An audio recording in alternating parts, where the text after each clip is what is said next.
রাজনৈতিক দল নয়, বরং জুলাই অভ্যুত্থানের আহত, শহীদ এবং ছাত্র জনতাই তাদেরকে এই গুরু দায়িত্ব অর্পণ করেছিল।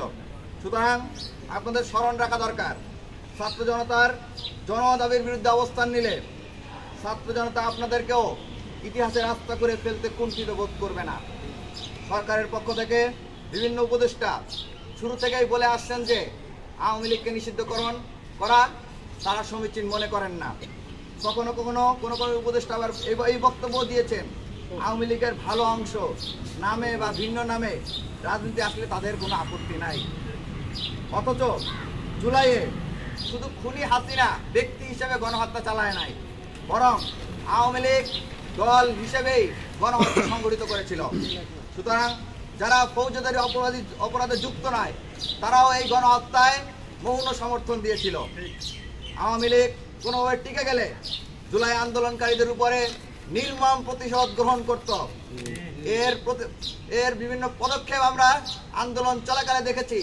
তারা পাড়া মহল্লায়, উপজেলায়, জেলায়, কলেজ, বিশ্ববিদ্যালয়, স্কুল কলেজের ক্যাম্পাসগুলোতে যারা আন্দোলনে সক্রিয়ভাবে ভূমিকা পালন করেছে তাদের তালিকা প্রস্তুত করে তাদেরকে দ্বিতীয় ফেজের আন্দোলন যখন শুরু হয়েছে তাদেরকে তাদের বাসা বাড়িতে অবস্থান করতে দেয় নাই। এই মত অবস্থায় সরকারের উপদেষ্টা মহল বিভিন্ন মহল থেকে, সরকারের উপদেষ্টা সহ বিভিন্ন মহল থেকে আওয়ামী লীগকে পুনর্বাসনের হীন প্রচেষ্টা চালিয়ে যাচ্ছে, যা জুলাইয়ের শহীদ ও আহতদের রক্তের সাথে সুস্পষ্ট বেইমানি। আওয়ামী লীগ কর্তৃক সংগঠিত জুলাই গণহত্যা শুধু দেশীয় নয়, বরং আন্তর্জাতিক বিভিন্ন মানবাধিকার সংগঠনের পাশাপাশি জাতিসংঘ কর্তৃক স্বীকৃত। আওয়ামী লীগ একটি সশস্ত্র জঙ্গি সংগঠন, যারা শুধু জুলাইয়ে নয় বরং গত 15-16 বছর যাবৎ এদেশের নারী, পুরুষ, শিশু নির্বিশেষে সাধারণ নিরীহ জনগণকে হত্যা করে খুঁচিয়ে খুঁচিয়ে উল্লাস করেছে। শুধু জুলাই গণহত্যা নয়, শাপলা গণহত্যা, পিলখানা হত্যাকাণ্ড, সেরকম সহস্রাধিকেরও বেশি ঘটনা রয়েছে যার একটা সিঙ্গেল কারণে আওয়ামী লীগকে নিষিদ্ধ করার জন্য যথেষ্ট।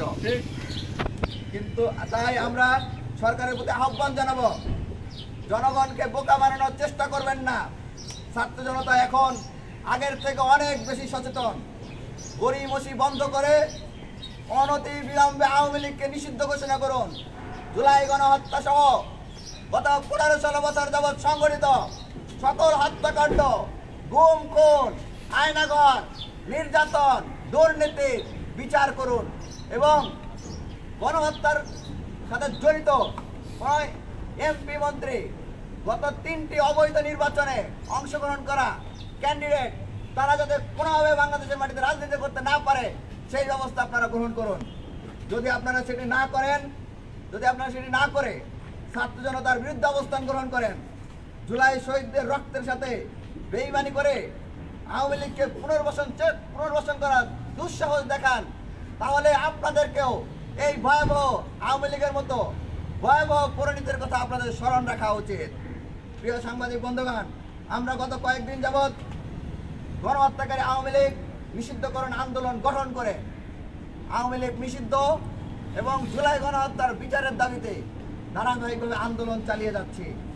আওয়ামী লীগ নিষিদ্ধ ও গণহত্যার বিচারের দাবিতে ছাত্র জনতার মধ্যে ঐক্যবদ্ধ রয়েছে বলে আমাদের বিগত কর্মসূচিগুলোতে ছাত্র জনতার স্বতঃস্ফূর্ত অংশগ্রহণ ছিল। এ পর্যায়ে আন্দোলনকে আরও শক্তিশালী করার জন্য আমরা আগামী 2 সপ্তাহের জন্য জুলাই রিভাইভ নামে নতুন কর্মসূচির ঘোষণা করছি। এই কর্মসূচির আওতায় আওয়ামী লীগকে নিষিদ্ধ গণহত্যার বিচার নিশ্চিতকরণের লক্ষ্যে আমরা বিভিন্ন রাজনৈতিক ও সামাজিক সংগঠনের নেতৃত্বের সাথে সাক্ষাৎ করব, গণসংযোগ করব, নাগরিক সমাজের ব্যক্তিবর্গের সাথে সাক্ষাৎ করব, অনলাইন অফলাইনে প্রচারণা চালাবো। জুলাই গণহত্যার বিচারের দাবিতে, আওয়ামী লীগ নিষিদ্ধের দাবিতে দেওয়াল লিখন সহ গ্রাফিতি অঙ্কন কর্মসূচি পালন করবে। একই সাথে জুলাইয়ের যোদ্ধা যে সকল আহত এবং শহীদ ভাইরা বুকের তাজা রক্ত ঢেলে দিয়ে বাংলাদেশকে ফেসিবাদ মুক্ত নতুন একটি শান্তির বাংলাদেশ বিনির্মাণ এর সুযোগ করে দিয়ে গিয়েছেন। তাদের পরিবারের সাথে সাক্ষাৎ করব এবং তাদের অনুভূতি আমরা শোনার চেষ্টা করব এবং তাদেরকে আমরা এই আন্দোলন সংগঠিত করার চেষ্টা করব। ইনকিলাব জিন্দাবাদ। আমাদের এই প্রচারণামূলক কর্মসূচি আগামী 2 সপ্তাহ অব্যাহত থাকবে। আজকের সংবাদ সম্মেলনে আপনারা যে সকল সাংবাদিক বন্ধুগণ উপস্থিত হয়েছেন আপনাদের সকলকে আন্তরিক ধন্যবাদ ও কৃতজ্ঞতা জানিয়ে আমাদের আনুষ্ঠানিক বক্তব্য শেষ করছি। আপনাদের যদি কোনো প্রশ্ন থাকে